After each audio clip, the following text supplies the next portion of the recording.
This week on Average Joe, we are exploring spring break. While all of your friends are likely traveling to exotic places, the sad truth is that the average college student likely is not going anywhere but home for the break. Even though it's no longer an election year, we are still in a recession, people. We must be mindful of our spending. Given this, I think there's still a lot to be said for staying at home with your parents. Let's consider some fun options for staying at home while still staying sexy.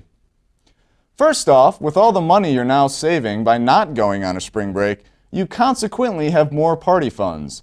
Party funds translate into an opportunity to gather large groups of good-looking people together, which ultimately raises your odds of getting some. Let's explore the possibilities.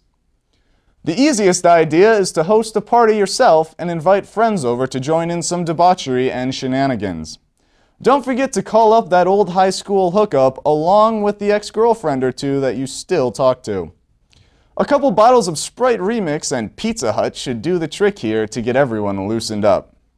If your parents are cool, hosting the party should be no problem.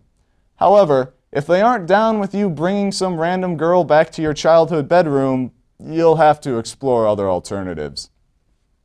Another viable option is to convince a friend to host the party.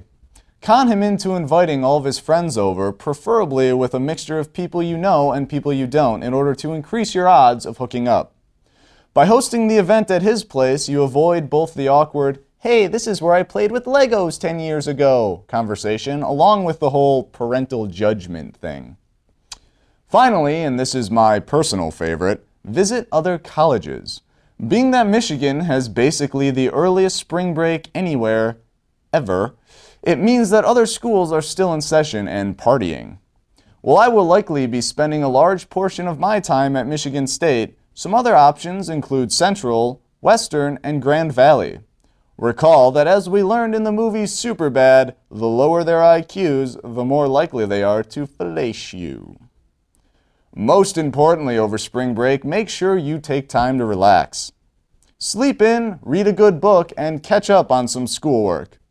Why do I give such wholesome advice, you ask? Don't worry, it's not because I actually believe in any of those things. Rather, it is important that when you return to school, you are fully refreshed and caught up in your studies, because you will have to be on your A game once everyone gets back.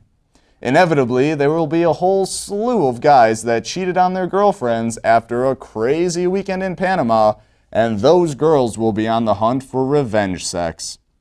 Play your cards right, and you could be in business for weeks following the break. Staying at home doesn't seem so bad now, does it? I'm Joe Degnan, and that is what your average Joe is doing for spring break.